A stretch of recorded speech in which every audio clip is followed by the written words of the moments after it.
Hi there, my name is Richard Fishburne. I'm the pastor here at Christian Life Tabernacle in Huntington, Indiana. And we have a series of videos that are coming to you on Facebook. We have a group of people here at CLT that looking back through the years of their life, looking at where God found them at, the situations they were in, the things they were bound by. They don't even look like the same people. They seem to be put together now, but they have a story. They've come through some things, and we want to take you on that journey. So would you sit back with me, and let's take a journey beyond the veil, behind the book and its cover, to see the original story and the transforming power of the Spirit of God.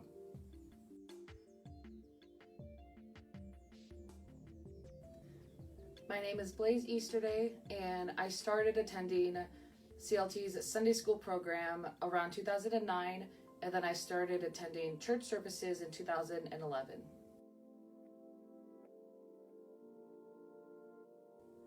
I had been to a couple of other churches here in town, but as a kid, all the other churches seemed boring and I just wasn't interested. But Christian Life Tabernacle has never been boring. It's always had a very welcoming and accepting atmosphere.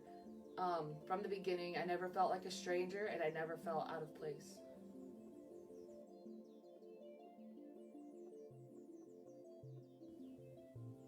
Throughout my childhood, I struggled with depression, with self-harm, with oppression, and overall I just grew up in an unstable home. But after living for God for a few years, a lot of things in my life started to change. My grandpa got really sick and he was back and forth between hospital and rehab for a few months.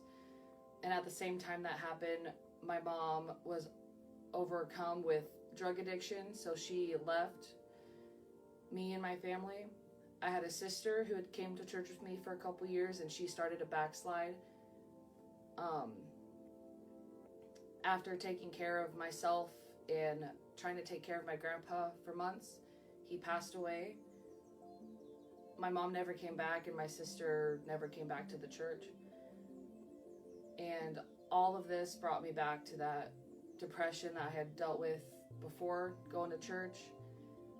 And my life overall just felt like it was crashing before me, but God was always there even when I didn't see it.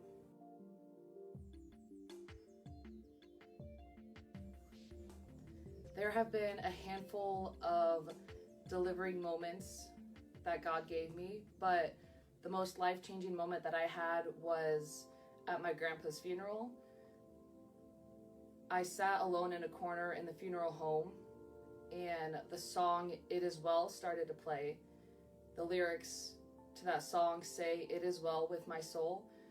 And as I listened to those lyrics and I sat by myself, I started to get angry at God because I was losing everything that was around me. I was being forced out of the only home I ever knew. I lost the only person that was a constant in my life. So I began to cry out in my spirit and I asked God, how can you expect any of this to be well with me? None of this is well with me. And I never expected him to answer, but he did. He said, I know that none of this is well with you. I don't expect any of this to be well with you, but I do expect you to trust me. Will you trust me? And my shell began to break.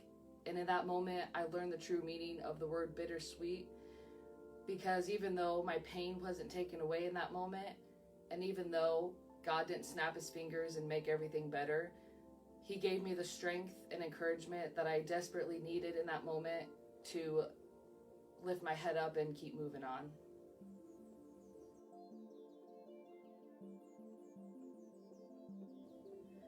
God has been very good and faithful to me.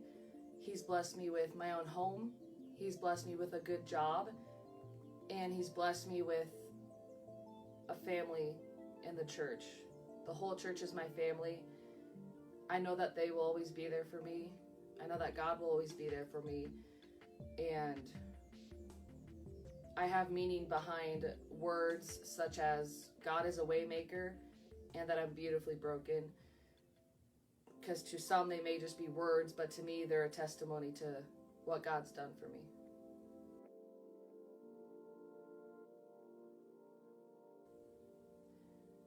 The most important advice that I could give is to trust in God's plan, and more importantly, to trust in God's timing. Psalms 27:14 says, "Wait on the Lord and be of good courage, and he will strengthen thine heart." And I've lived that, and I know that to be true, so that is the most important thing that I could ever say to anyone.